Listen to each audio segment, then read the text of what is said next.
Good evening and welcome to Prime Edition this Wednesday, the 14th day of July.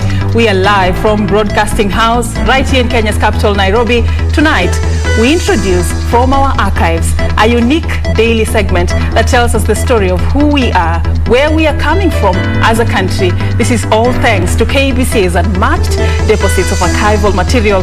From Our Archives is one item you do not want to miss. We have that and much more. Plus tonight, that very interview, we are talking to a young parliamentarian, the chairperson of the Young Parliamentarians Association in Africa, Kioria, the Member of Parliament for Molo, and we'll be talking about the place of the youth in terms of representation and leadership. And the ones that are elected in Parliament, have they performed according to your expectation? You can speak to us at Kioria, at KBC Channel 1, at Serfine_Achieng, and we'll be sampling some of your remarks in the course of a bulletin. But first, let's get the highlights. When we come back, we'll be kick-starting this right away. There are 99.99+% more chances that Zakaria Okoth-Obado is the biological father to the donor of the DNA generated from the fetus, that is Sharon Otieno's child. Okoth-Obado is the father. Government chemist results indicate that the late Sharon Otieno was expectant with governor's child. Who will it be? Kiambaa voters set for the ballot with UDA and Jubilee in rigging blame games. Nairobi can be a leader in innovative river generation.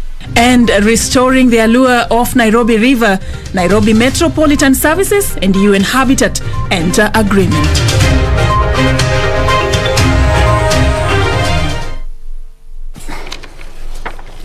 Welcome to the broadcast. Our sign language interpreter tonight is Anne Wangeshi. Continue interacting with us at KBC Channel 1. Use the hashtag Prime Edition. We'll be sampling your feedback as we continue. And my name is John Jacob Kioria. Welcome to the bulletin. Let's begin with the news that an analyst report by the government chemist indicates that Migori Governor Okoth-Obado sired the late Sharon Otieno's unborn child. Government chemist John Kimani Mungai on Wednesday told the court that from the analysis there was a 99.99% chance that the Migori County governor is the biological father of the fetus. Mungai, however, said that the DNA collected from the semen extracted from the murder scene of the unknown person, or rather, the semen was of an unknown person. All the accused persons, including Governor Okoth-Obado, listened as prosecution presented its evidence on day 3 of the Sharon Otieno murder probe. Analysis of DNA by the government chemist returned a 99.9% positive outcome that Sharon and Governor Obado were expecting a baby whose life was cut short alongside that of its mother. As I have stated earlier, that there are 99.99+% more chances that Zakaria Okoth-Obado is the biological father to the donor of the DNA generated from the fetus, that is Sharon Otieno's child. So far, the court has heard that the late university student was also raped before she was killed. From the analysis, DNA on the condom did not match that of others presented to the chemist, but was determined to be of unknown male origin. From the semen, from the condom, 6C was of unknown male origin. One more witness is expected to testify on Thursday as prosecution intends to request for 3 weeks for the remaining 29 witnesses. For Prime Edition, I'm Serfine Robe. Thank you, Serafina, for that report. Now, away from that case, let's get a little political. Voters in Kiambaa constituency will head to the ballot in the coming hours to elect the next member of parliament after weeks of heated political campaign. Many analysts say the Kiambaa by-election is a two-horse race, a litmus test to Jubilee's grip on the region's politics and the ability to tame growing rebellion within its ranks. And after a humbling defeat in Juja, what does Jubilee have upon upping its sleeves to upset the wave of the United Democratic Alliance that has been emboldened by the support of Deputy President William Ruto? Kevin Washira has the details. A After selling their manifestos, political titans in Kiambaa have left it to the voters to have the final say in yet another political showdown in Jubilee's political backyard. The ruling party recently suffered a setback in its quest to regain the Juja parliamentary seat, and to perhaps demonstrate its resolve to avoid another setback, the party has been camping in Kiambaa constituency, selling its development agenda to a populace that holds the path to the party's next political showdown. And we are happy with the kind of preparations that we have seen being undertaken by IEBC, and we have full confidence with what IEBC is doing. We want to ask our colleagues to allow our colleagues in Jubilee to allow the people of Kiambaa to elect the leader that they want to elect tomorrow without being intimidated, without selling fear or coercing them in any way. The contest has been reduced to a battle between the president and his deputy, two political stalwarts who have been reading from different scripts since the handshake. UDA, which identifies with the deputy president, says it is keen on upsetting Jubilee in the president's backyard. Other hopefuls are, however, telling frontrunners not to rule them out. We will also have security officers in those presiding in those polling stations, just in case anybody would want to cause a breach of peace. At 6 a.m. Thursday, voting will get underway in Kiambaa and Mogoga in yet another high-stake political duel between members of the ruling party. Kevin Washira, Prime Edition.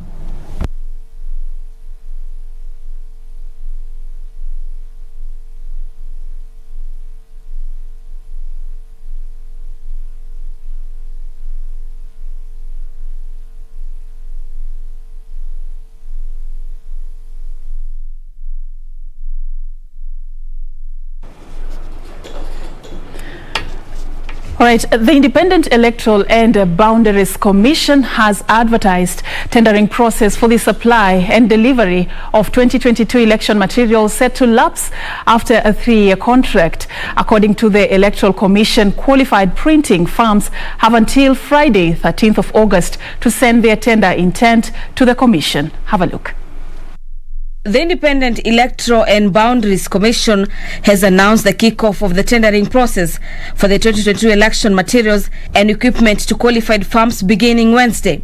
Those interested to supply ballot papers, register of voters, statutory election and result declaration forms, elections and referendum reforms declaration forms on a 3-year contract have until 30th of August to submit their documents.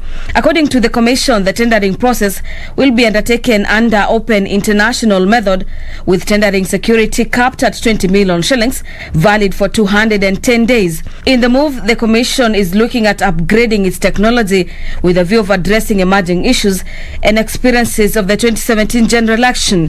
For Prime Edition, I'm Gladys Mungai. Thank you, Gladys, for that. Still staying with that electoral body, Dr. Joseph Kang'ethe Ng'ang'a, who served as the Chief Executive Officer in charge of education in Kiambaa County, has denied claims of involvement in the misappropriation of public funds in the county. Ng'ang'a, who was the 16th candidate to appear before the IEBC selection panel, recommended that the electoral body be given a mandate to conduct party primaries to uphold the credibility. Meanwhile, Juliana Wonge Cherera, who serves as the Chief Accounting Officer in Mombasa County Government, pledged to use her experience to promote integrity and inclusion if appointed to join the commission. First to appear before the IEBC selection panel on day 6 of the ongoing interviews was Dr. Joseph Kang'ethe Ng'ang'a, who served as the Chief Executive Officer in charge of education in the administration of former Kiambaa County Governor Ferdinand Waititu. Ng'ang'a had pressed to explain why the department he led did not blow the whistle when his former boss, former Kiambaa Governor Ferdinand Waititu, was being accused of mismanaging county funds. As a CCM of the county, as a member of the county government, what did you do? I remember occasionally, yes, we were called at EACC to explain the laws of each department in the whole of that process. And I don't remember a time when my department was called to explain to an issue of misappropriation or any conflict with the law. Nganga, who was the 16th candidate to appear before the IEBC selection panel, also recommended that the electoral body be given a chance to conduct party primaries to ensure credibility and avert violence. The party primaries are the critical drivers of the final candidature. Many a times they are carried out by the political party themselves. And some of the political parties may not have the structures for such a process. How I wish that there was negotiation between parties to use IEBC for them to be more credible. Also interviewed was Juliana Wonge Cherera, who serves as the Chief Accounting Officer in Mombasa County, who advocated for the integration of data between IEBC and the Registrar of Births and Deaths to continuously clean up the voters' register. Since registration is a continuous process and cleaning up of the register is a continuous process, and people are dying every day and people are getting IDs every day. So that one, when it is interconnected electronically, it's going to be an easy thing. We won't have scenarios that after 5 years we still have dead people in the register. Julius Kiplagat Rotich vowed to use his experience in boundary, delimitation and technology to enrich the efficiency of the commission. I want to be a commissioner because of my expertise and experience on delimitation and demarcation of our international boundaries. I wish to impart that experience on delimitation of constituency and ward boundaries. 18 more candidates are expected to be interviewed from tomorrow till the 22nd of July 2021.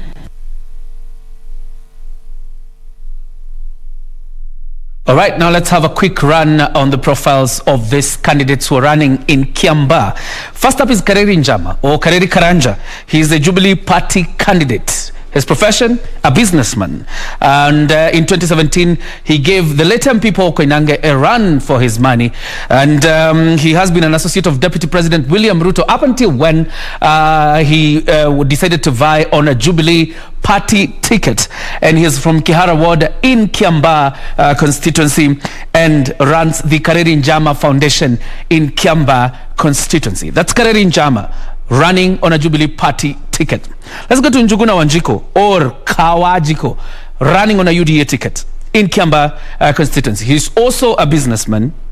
Been involved in charity events in Kiambaa constituency, and you will remember for UDA to have a candidate in this by-election, PEP, the People's Empowerment Party associated with Moses Kuria, had to withdraw its candidate, and now you have Jogona Kawajiko running on a UDA ticket, or what they're calling the hustler narrative. The next candidate is Richard Njoroge. He's running on the New Democrat Party, or the TND Party. This party is associated with the Nyeri gubernatorial aspirant Thuo Mathenge. He's the party leader of a TND party, but Richard Njoroge is running on his party's ticket, that is a TND party. He's a teacher by profession, and up until I think about 2 years ago, he was the principal, Karori Secondary School, and you would imagine Karori is the headquarters of Kiambaa constituency. That secondary school there, Karori Secondary School, is where he was principal. Let's move on to Evans Geshia. Evans Geshia is running on People's Party of Kenya, PPK. Evans Geshia is a tax consultant and an auditor in terms of profession. He's running on a PPK ticket. Willie Kamau. Willie Kamau is running as an independent candidate. The other day, I saw him in the office of a deputy president. I'm not too sure whether he's running tomorrow. It is just that his name appears on the ballot. It's not clear whether he's running because he was in the office of a deputy president the other day. He's a businessman and a political analyst. Now, Isaac Karomo Mushugi. This is the youngest of them all among the 8 aspirants running in Kiambaa. Isaac Karomo Mushugi is running on a Federal Party of Kenya, FPK. Like I've told you, he's the youngest of them all, a very young man and energetic for that matter. He hopes to upset strong parties like Jubilee and UDA because the contest, like you've had intro earlier, the contest is framed. It's much more between UDA and Jubilee, but he hopes to upset the standard there and perhaps win this election. His main focus, according to him, is the affairs of the youth. Lucy Wanjiru. Lucy Wanjiru was running on a PNU ticket. or rather is a PNU candidate. But Lucy Wanjiru has since withdrawn to support Kareri Njama of the Jubilee Party. And that tells you then that her name appears on the ballot, but she's not running. She's already supporting Kareri Njama. She withdrew from the race. And finally, David Mugo running as an independent candidate. 8 of them running tomorrow head to head, and will be live from Kiambaa from early morning up until the results are announced. We'll be bringing you the live action here on KBC Channel 1. Back to Serfine, so we continue with the rest of the bulletin. Indeed, Kioria, it's right here on KBC Channel 1. You can trust that we will be bringing you the blow-by-blow action as things unfold in Kiambaa constituency tomorrow from early morning till when the results will be announced. So keep it KBC Channel 1 tomorrow for the Kiambaa constituency by-elections. Now, on to other matters. President Uhuru Kenyatta has endorsed the appointment of Ambassador Anthony Okara from Kenya and Professor Sheila Tlu of Botswana to help accelerate the fight against malaria on the continent. The two envoys have been tasked to work with the continent's regional economic communities, including the East African Community, Southern African Development Community, and the Economic Community of West African States to prioritize the fight against malaria in their programming. President Uhuru Kenyatta, in his capacity as the chairman of the African Leaders Malaria Alliance, endorsed the appointment of 2 special envoys to help accelerate the fight against malaria on the continent. The president applauded Alma for the progress made towards the establishment of a digital malaria repository for the continent, saying the database will assist African nations to share best practices. The head of state said his stated agenda of digitization, adoption of country scorecards, and the establishment of 15 multi-sectoral and malaria councils was on track. I'm happy to report that in Kenya, we have now reduced the prevalence of malaria from 8% reported in 2015 to 5.6% this year. The number of confirmed malaria cases has also decreased from 113 per 1,000 persons to 86 per 1,000 persons. In addition, the proportion of patients and with malaria seeking outpatient treatment and services has reduced from 30% to 19%, while inpatient admissions have also decreased from 20% to 15%. He particularly commended Alma for the growing involvement of Africa's youth in the fight against the tropical disease and called for the establishment of a continental youth army to boost anti-malaria efforts. My youth army will promote innovation, research and development, and also create a cadre of malaria advocates and champions across our continent. The Alma scorecard for accountability and action tracks malaria as well as reproductive, maternal, newborn child and adolescent health and neglected tropical diseases indicators on the continent. For Prime Edition, I'm Jacqueline Masharia. All right, it's time for us to take a breather. But before we do, a reminder of our interview tonight. We're talking to the chair of the Young Parliamentarians Association in Africa, Kimani Kioria, the MP for Molo, and we'll be talking about the place of youth in leadership. There's quite a number of youths in the Senate and the National Assembly today. Probably with how we saw the pattern in 2017, is it likely to reflect in 2022, or the young parliamentarians have dropped the ball? We'll be talking about that later. They've always said the youths are the leaders of tomorrow. Are they? Should they? That's a question we need to ask. Yeah. But there's a way you say that name of the UDA candidates. That there's a way you say it that excites me. Let's take a short break. We will be back with much more, including that interview that is coming up shortly. Yeah.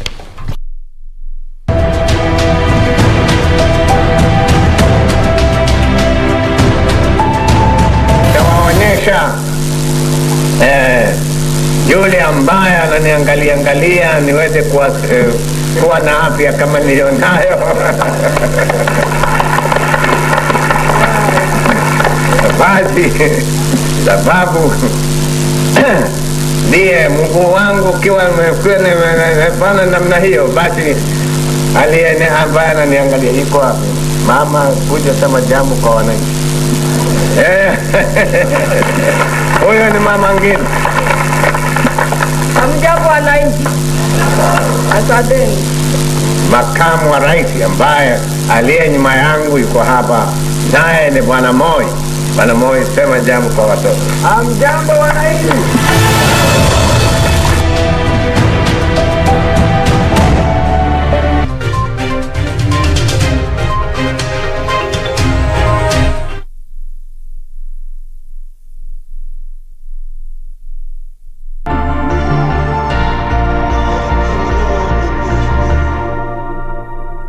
My name is Muhammad Ahmed Muhammad, the CEO of Kenya Deposit Insurance Corporation, popularly known as KDIC, with the mandate of being a risk minimizer, which entails, one, to provide deposit insurance, that is in the unlikely event of a bank failure, that is the insured sum which is paid. Two, to provide incentives for sound risk management. And three is to promptly resolve problem banking, where we are supposed to resolve banks within the shortest time possible for the benefits of the depositors and creditors of our country.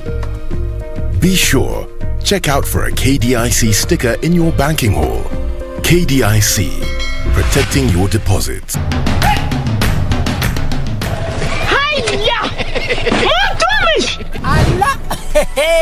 Nissan Serena ndio hii. Na unaweza kuwa wewe ndio tunapikia simu. Kodi ya Nissan Serena ni NS. Alafu kisha kwenye amount ni 50 bob. Hii Nissan Serena tunakupatia na shilingi 50. Kujiunga na QuickBid ni rahisi. Enda kwenye M-Pesa, bonyeza paybill, kisha weka business number 4032353. Kwenye account, weka kodi ya bidhaa unayotaka na bid yako ya chini zaidi. Kwa mfano, TV 16. Kisha weka shilingi 20 tu kama idadi yako. Weka bid yako pia kwenye www.quickbid.co.ke. Kumbuka, bid ya chini zaidi ya kipekee ndio hununua. QuickBid, bidhaa bora kwa bei ya chini.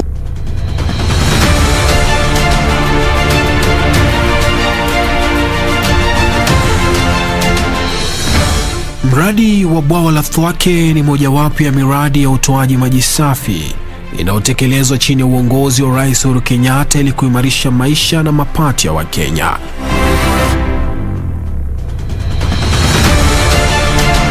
Wiki hii kwenye Project 254, bila infrastructure huwezi inua hali ya maisha ya wananchi, huwezi upate kazi. Bila maji haya ambayo tunafanya, hatuwezi tulime sehemu hizi ambazo tunajua tuko na udongo sawa, lakini ukosefu ni maji. Hiyo ni infrastructure. Nataka kushukuru president wetu sana ambaye ameshikilia hii mradi sana na akaingililia mpaka Wakamba wapate maji.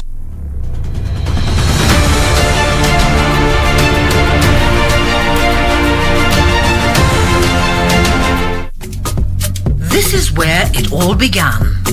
As the mother of broadcasting in Kenya, you can trust KBC to bring you authentic news and programs to your living room. As KBC, we take pride in our unrivaled heritage as Kenya's trusted national broadcaster.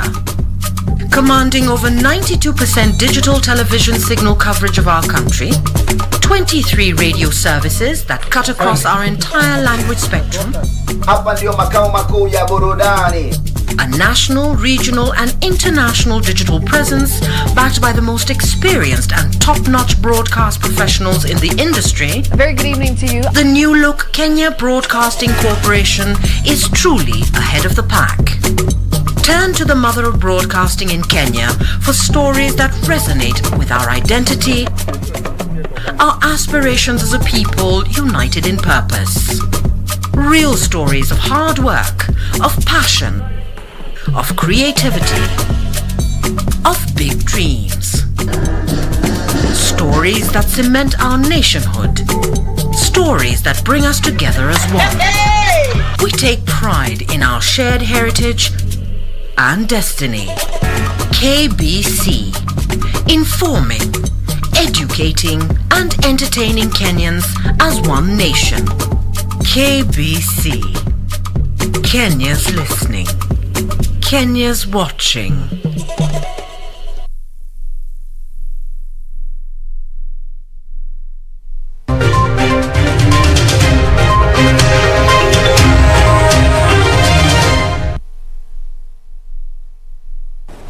All right, welcome back. You're watching Prime Edition. Tonight on Extra Mile, we are hosting Kimani Kioria, the Member of Parliament for Molo. He's the chairperson of the Kenya Young Parliamentarians Association and also that association in Africa. Mheshimiwa, karibu sana. Asante sana. Let me give you an opportunity to say hi and then we'll begin. Good evening, ladies and gentlemen, especially those from Molo constituency. My name is Kioria Kimani, the Member of Parliament for Molo constituency, and also the President of the Africa Young Parliamentarians Network. This is a network of young members of Parliament who are elected in our respective countries in Africa. And our interest is to represent the voice of young people, not that in the Kenyan space, but most importantly, continentally in African continent. All right. And I'm very happy to be here for this discussion Karibu today. sana. Let's begin with the contribution of young parliamentarians to Africa's democracy. And when we talk about Africa's democracy, let's bring it much more closer home, Kenya. Thank you very much. Let's start from the context that the reason why we have independence in African countries is because the young people of those years stood up against the status quo, stood up against the oppression, stood up against forms of discrimination, like for example the apartheid in South Africa, and those are the people that became the presidents of the respective African countries at independence. And even now, if you look at the current caliber of national leaders, if you look at the Railas, the Orengos, the Uhurus, the Rutos, the Odingas, they represent the young people of the 80s and the 90s. So those young people that were there during that time and the ones that drove this change and the ones that are leading the nations now. And now what we figured out as African Young Parliamentarians Network is there has been so much challenges affecting the young people at the local space that we've not been able to see those young people come out and speak up against now those people, because what has happened? Ordinarily we expect that when these leaders of yesteryears become of age, then they age out. And ideally they should they give a chance to upcoming leaders. But what we've seen happening is that those leaders have refused to leave the arena. So we started from having young leaders to having youthful leaders and having leaders that are young at heart. So you'll find somebody who is probably 80 or 90 years of age and they tell you know what, I'm still young at heart.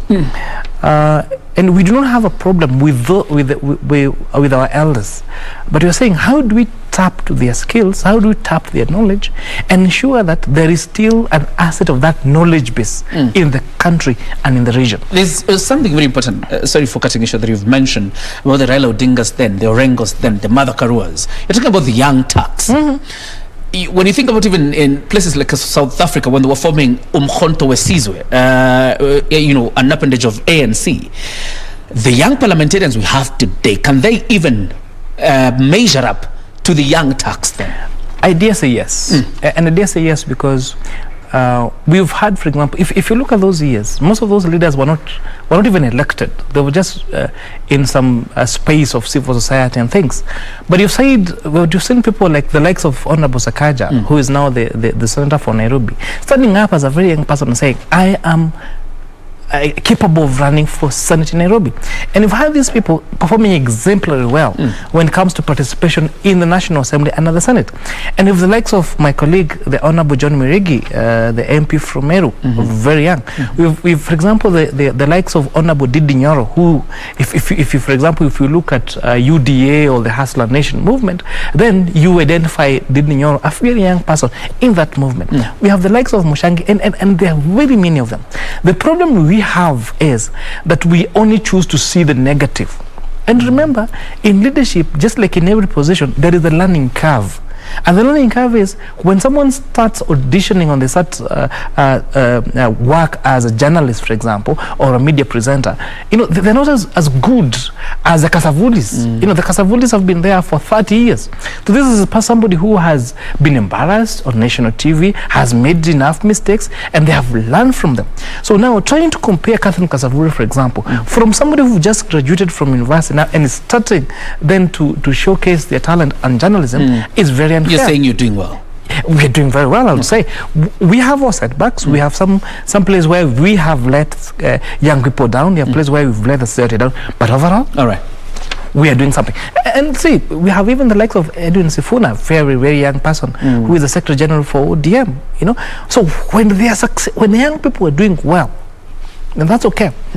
But the moment wamefanya tu blank na kidogo, sasa now that's when now all the mess it is. And trust you me, there has been messes in leadership, not just in the young people, but also in the older generation. All right, let's talk about the acceptability of the youth folk. And you've counted the number of them that were elected in the last elections in 2017, quite a good number. Do you think we shall see additional numbers, particularly for the representation in county assemblies as well as in the National Assembly and Senate, and probably even governors? I dare say that you're going to see an even more youthful leadership in the next election. Because, and even not even looking about that, look at even, let me call them the oldies. Yes. Most of them are really struggling to identify one with the young people. They're really trying to blend in. And I'll give a very good example. There's this culture that's coming up called the Gegeton culture. And listen to the political temperatures. Go to those political meetings, and then you'll see the leaders even trying to imitate the language of these young people, even when they don't understand it. Which means that the voice of the young person is slowly getting heard in this country. And we're going to, and what we're going to see even in the next election, we're going to see even more and more young people who dare to run for elective office. Because a very long time we were told that you guys, you don't have to run, you'll be nominated. And people have realized you wait to be nominated, and then they nominate the commanders and the Bethmugos, respectively, okay? I've nothing against them. And then next people have realized, oh, so Kumbi, we are told to wait until now we are given this elected position, and they never get to be. So the nominated position. So we have more and more young people who are daring to run for political office. And I'll even give an example. I'll give an example of Kiambaa. They're ongoing campaigns in Kiambaa. Whether you look at Kawanjiko or look at Karemi Wajama, you see two very relatively young people competing for, and those I would say would be, one of them is going to be be declared MP the day after tomorrow. And you see a generally young face in the two of them. You go to the by-election that we had in Georgia.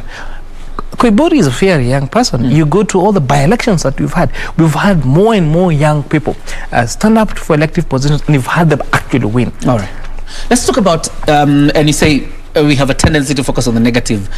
Quite interesting, but there's this feeling, particularly when you look at young parliamentarians inside the National Assembly and also the Senate, that young parliamentarians are slowly casting the picture of a compromisable lot. They have no standing. You can compromise them very easily. Let me give the reality. Apart from the Honorable John Muregi, every other young person elected, whether at the National Assembly or at the Senate, is elected on a political party ticket. I'm a Jubilee member of Parliament. The others are ODM or ANC or WIPE or whichever political party they ascribe to. And let us not lie to each other. These political parties have their owners. And so it's a very tricky balance between, if you want to serve in the next election, if you want to be consistently into this office, so that to make a fundamental change in the society. Because again, if you're elected for 5 years, there isn't much that you'll be able to achieve. So you want to be there in leadership, so that even what you gain now, you learn from your mistakes, you constantly improve yourself, you mentor others, so that in the next 10 or 20 years, you can be governor material, you can be presidential material. How do you do that? You're operating in a space that's dominated by political parties. If you go, for example, to Mount Kenya region, or say the Kikuyu speaking nation, for example, you either speak the voice of Hustler Nation, or on the other side the Jubilee. Try running on an ODM ticket in Nyeri, and you'll be utajua how. Does that explain and this is a little bit political, does that explain your dalliance with the deputy president? All of a sudden then you're drawn back, we don't see you again, out? You have to learn the political space, and it doesn't need to take a genius. If you come from a region that speaks a particular voice, if, for example, you come from the Rift Valley, and Rift Valley is saying that you have to be UDA, come on. If you want to be of service to your people, then you'll have to ascribe to those Politics is local. Politics is local. And you can be all the national you want, you can be all the international you want, but fundamentally, if you are a politician, you must listen to your employer, who is your voter. So to me, my voice is what is a Molo person saying? All right. Where does a Molo person want to go? Because remember, my responsibility is to represent them and their interest. So if you ask me to represent them in a particular way, fundamentally, no matter how much goals I have out here, I must align myself to the goals of my employer. All right, quite interesting. Let's talk about the youth agenda in Parliament. From where you sit, because there have been so many accusations by the young folk out here that the youths are not representing, the youth MPs are not representing them ably, because we've been in that parliament when rules, or rather what you would call statutes, have been made, and other legislations that appear to be very anti-startups, and I'm talking about startup businesses that have been anti-startups in this country, while you people were sitting in the parliament. Unfortunately, and I dare say this, slightly out of topic a little. If you look at what is going in South Africa, I was seeing on the news how the only one shop that was not marked or that people did not sell anything from was a bookshop. You know, they sold everything from the hotels, from every other shop, but nobody touched the bookshop. So in relation to Parliament, there's a document, there's a record in Parliament called the Hansard, and that's what young people should use as a reference point. I give an example. Last year, when you were when you were vetting the IEBC commissioners, there came a young person. I remember he was from Gooseyland. I forget his name. A person with a disability and a young person, and his name came to the floor of the House. Almost everyone was against it. We held hands as young people and said we are supporting this country, this candidate, no matter how unpopular this person is among those other people. Because sometimes some of these positions, they come for vetting, whether it's commissioners and all. If it's not a big political if it's not a big political name out there, then they don't get the support of Parliament. And that guy nearly became a registrar, a deputy registrar of political parties. And they could go and for example, the law that was started, this amendment was brought by the Honorable Isaac Maura, for example, on elimination of this requirements that you have to get health clearance certificate from everywhere, from every government. And he came, we brought that, and most of us as young people combined, and we fought against that. Now that is no longer a requirement. Last session, there was a delay in disbursement of help funds to university students, and comrades were saying now we have to go on strike. And I am on the record. I'm the one who moved that and said, if the CS Treasury does not release those funds to those to the comrades, then it's not going to be business as usual. And the moment we made that statement, as now Kenyan Parliamentarian Association, as young members of Parliament, the CS Treasury actually took point and funds were dispersed and dispersed on time. But you see now, people don't want to focus on that. They want to focus on a few things. And remember, we are the minority in Parliament. So even if we really wanted to pass some particular legislation, remember, at the end of the day, the Speaker will put the question. Of those of their similar opinions say aye, of those of the opinions say nay. So if the nays are more than the ayes, definitely the nays will have it. And that is the reality. Those are the rules and procedures. Those are the rules and procedures of the House. As we wind up very quickly, because you mentioned about Kiambaa, and your peers, I know, are spending the night in Kiambaa, others supporting the UDA candidate, others supporting the Jubilee candidate, and like you've ably said, clearly it's a two-horse race between UDA and Jubilee. Kimani Kuria is supporting which side? I am a member of Parliament representing the great people of Molo. Yes. And this election is not in Molo. It is in Kiambaa. And your peers are in Kiambaa. But I'm really hoping that the best candidate wins. And I'm rooting for the Jubilee candidate for this reason. All right. Kareli Njama to me has demonstrated to be somebody who has been with the people consistently. Okay. I find Kawanjiku as somebody who has just come in now because there's a by-election.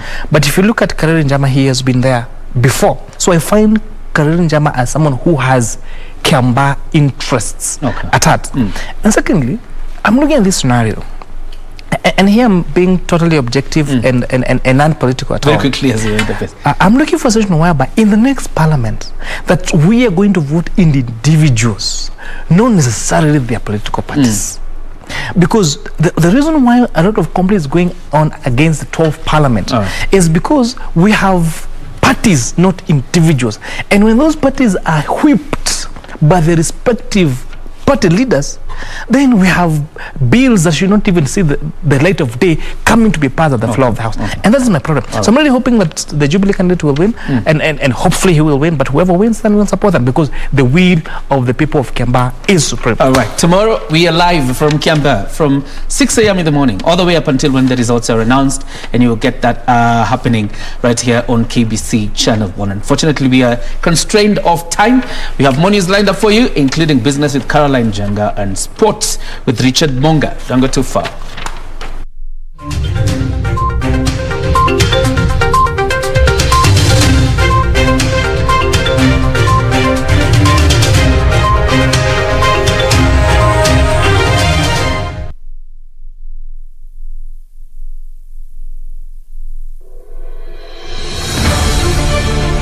If you have been in contact with someone who is suspected or has tested positive for COVID-19, self-quarantine for 14 days and call 7194 for help. Self-quarantine restricts movement and the spread of the disease and protects your family, friends and community from being infected. During self-quarantine, you are advised to stay in a separate room, disinfect surfaces and clothing with appropriate disinfectant, avoid sharing household items, including utensils, towels and beddings, do not receive visitors, wear an appropriate face mask if you must be around other people. COVID-19 is preventable. Protect yourself, family and the community. This message has been brought to you by the Government of Kenya and its partners.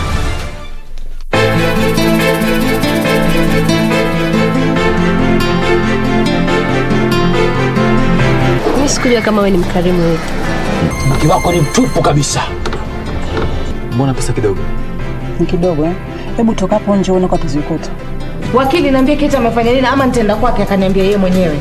Kama ulikuwa hutaki kusema hungeanza hii story.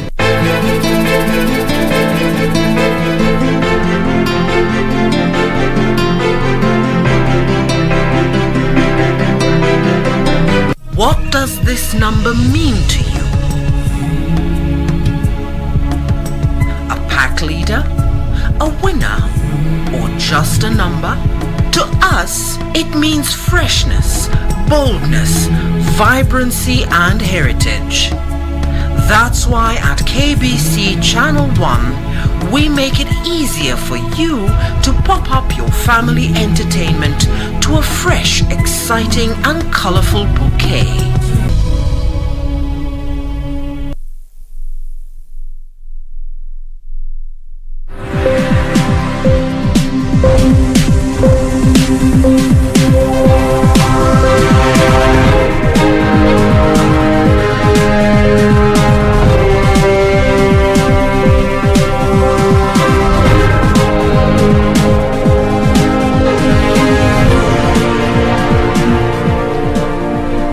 Welcome back. We now take a look at today's business news. My name is Caroline Jenga.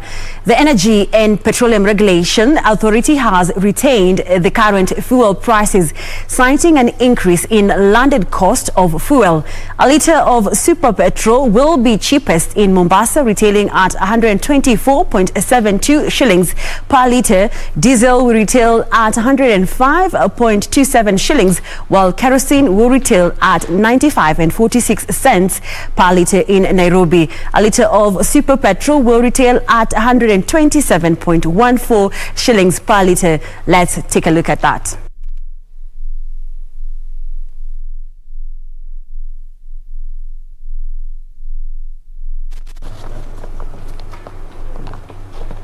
Now, Cooperative Bank has set tough conditions on pensioners planning to utilize their savings for mortgage. The bank says anyone who has taken early retirement, attained retirement age or have an existing mortgage facility will not be allowed to utilize their accrued pension benefits as a mortgage down payment. COP Head of Property Patrick Masharia says customers must meet the conditions set to qualify for the mortgage facility. Owning a home remains a pipe dream for many Kenyans. But following the amendment to the Retirement Benefits Mortgage Loans Act, pensioners can now utilize up to 40% of their accrued benefits of up to a maximum limit of 7 million as a down payment to buy a home. Last week, N-Wealth and Cooperative Bank launched a pension-backed mortgage loan facility targeting pension members whose 40% of their pension benefits cannot cover the entire cost of buying a house. Members are required to approach the bank to access a credit facility to cover the difference in those circumstances. Kenyans living in the diaspora who are members of a recognized pension scheme can also transfer their accrued benefits to Kenyan-based pension schemes. However, Kenyans who have withdrawn their pension, taken early retirement, attained a retirement age, or has an existing mortgage facility will be excluded. So I would like to make mention that I will set up a mortgage unit, a mortgage support unit to unlock this potential of home ownership for our members and our customers. And this will do then in partnership with our They say the 40% cannot offset an existing mortgage. Some Kenyans, however, felt the act is skewed to support the existing businesses in real estate, as there are few pension members who have enough savings to cover the purchase of a house. Now to matters agriculture, Kenya is mulling over a proposal to reintroduce commodity price controls to protect farmers from exploitation. Agriculture Cabinet Secretary Peter Munya says preliminary reports from the Mombasa tea auction indicate setting of the minimum tea prices at the auction has raised tea prices, with plans to extend the measures to other agricultural products. Here's Rioba with that story. Commodity controls in the mid-90s as the country embarked on liberalizing its market as one of the conditions set by the development partners. However, the government is likely to reintroduce commodity price controls to curb exploitation by brokers. That is what is called intervention in a market. That's what we do even with maize. When we tell NCB buy maize at these prices, because we want to improve the price. So it's what we must continue doing, even for other value chains, tea, coffee. So far, price controls have improved tea prices at the weekly tea auction in Mombasa. The reserve price that we have set specifically for smallholder farmers. But I'm told the performance helped even the plantation farmers. It was able to increase even prices for plantation farmers during the auction yesterday. That's the information I have. Agriculture Cabinet Secretary Peter Munya is warning that the government is contemplating setting up a pricing mechanism to eliminate unscrupulous middlemen who have been exploiting farmers. Munya is also calling on the judiciary to expedite ruling on KDIC cases to allow for full implementation of the 2020 tea regulations. DA then opposed those regulations. But we've been talking with the new management and they have already filed to withdraw the cases. And there is a hearing that is going to come very soon, because those who are there are still opposing. To improve irrigation at the counties, the African Development Bank has extended a 3.8 billion shillings loan facility to the government to roll out the small irrigation and value addition program in 11 counties. The targeted counties will benefit from the construction of feeder roads to help farmers access market for their produce. Benson Rioba reporting for Prime Edition. And that is how we wrap up business in news. But you can find more stories on our website. That is www.kbc.co.ke. My name is Caroline Jenga. We take a short break, and up next is Richard Munger coming up with the sports.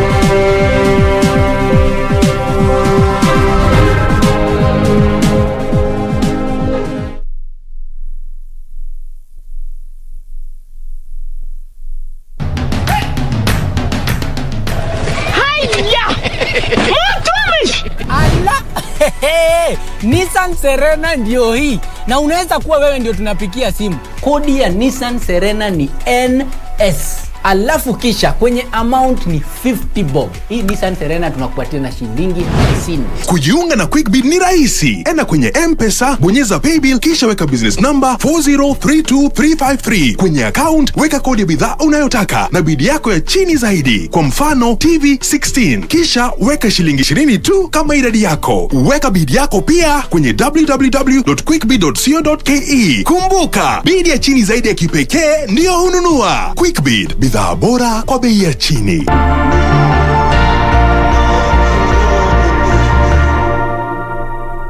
My name is Mohamud Ahmed Mohamud, the CEO of Kenya Deposit Insurance Corporation, popularly known as KDIC, with the mandate of being a risk minimizer, which entails, one, to provide deposit insurance, that is in the unlikely event of a bank failure, that is the insured sum which is paid. Two, to provide incentives for sound risk management. And three is to promptly resolve problem banking, where we are supposed to resolve banks within the shortest time possible for the benefits of the depositors and creditors of our country. Be sure, check out for a KDIC sticker in your banking hall. KDIC, protecting your deposits.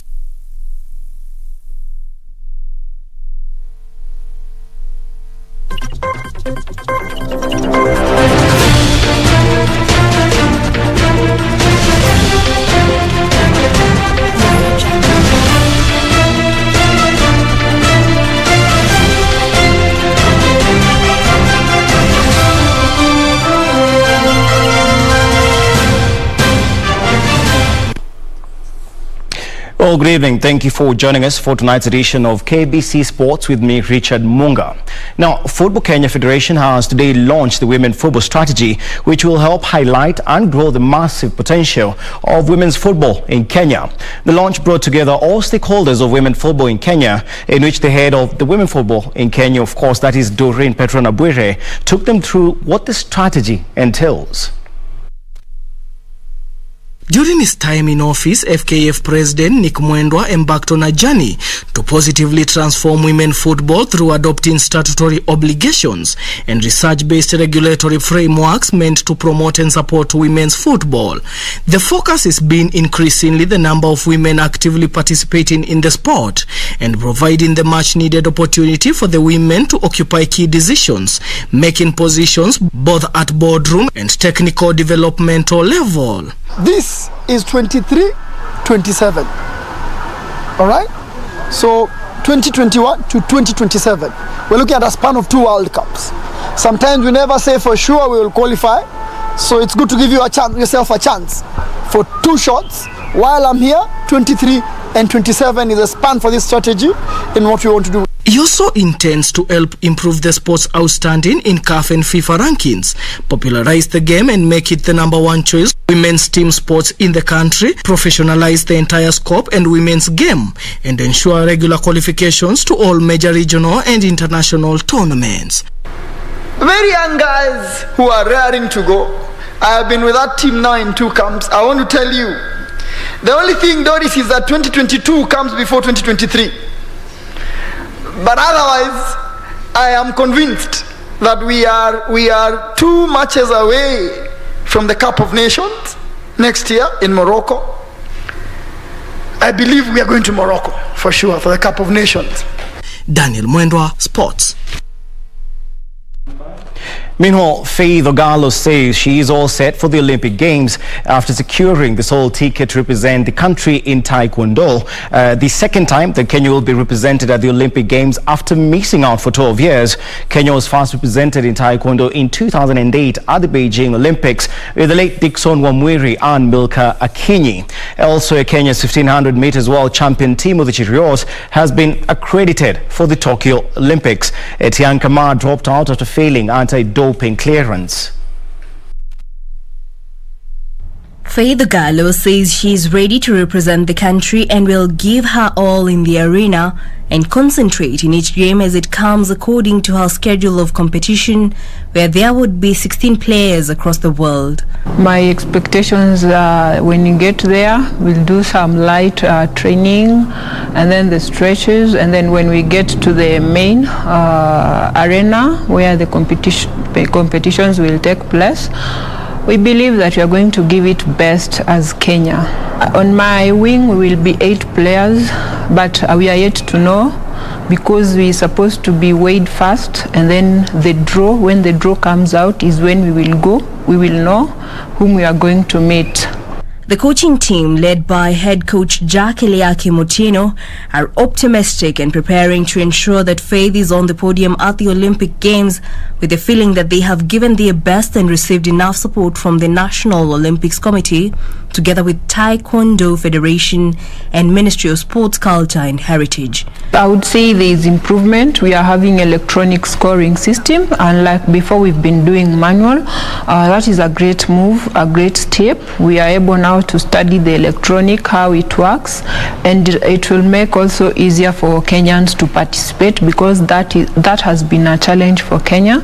But right now, as we are having the electronic scoring system, it's going to be easier for Kenyans, and I believe that Taekwondo is going to improve in Kenya. The 27-year-old fighter, who also doubles as an environmentalist in Kenya and quotes the late Professor Wangari Maathai as her role model, aims to change the Kenyan climate fight by encouraging the youth to plant as many trees to achieve the Kenyan Vision 2030.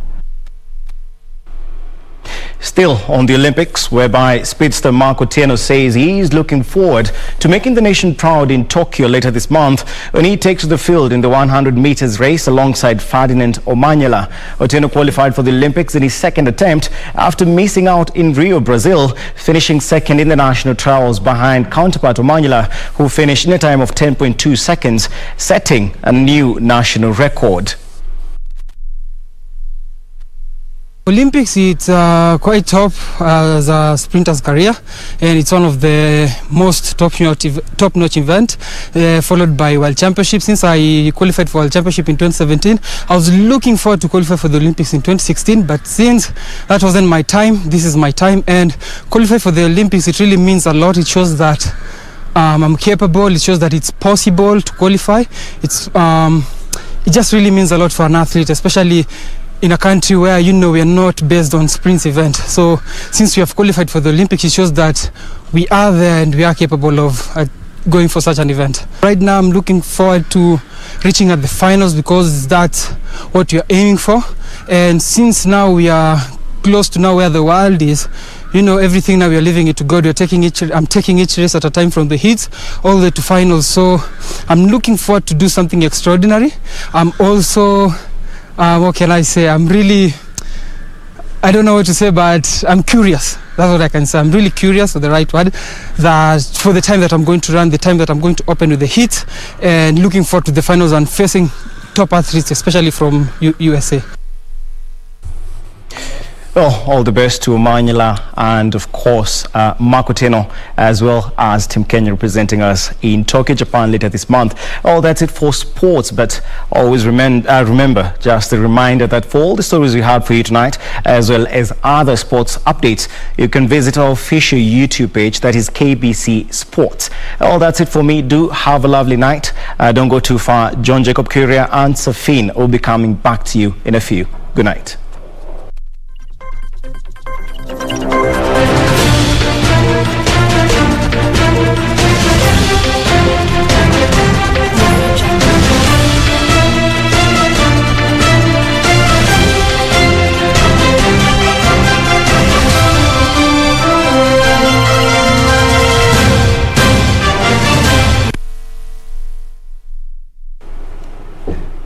All right, and that's how we wrap it up right here on Prime Edition tonight. All right, before we wrap up, some quite interesting feedback coming in here.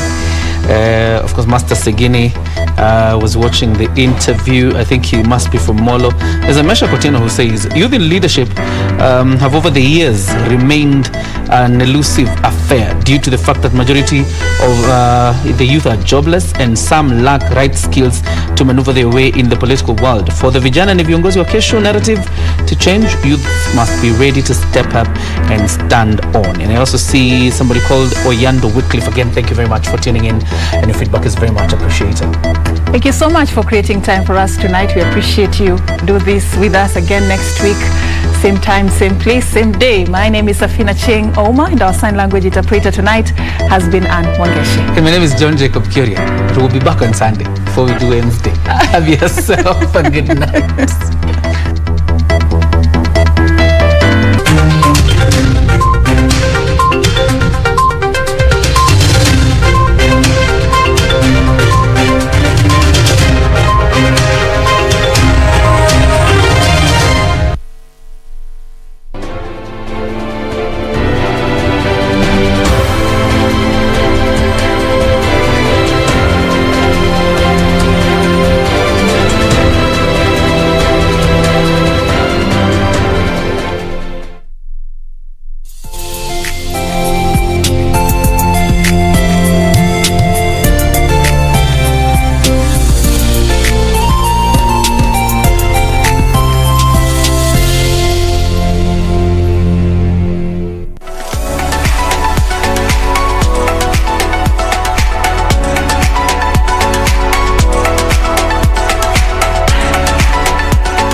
Asante sana mpenzi mtazamaji mahali popote unanitizama. Kwa majina najulikana kama Mutumishi. Asante.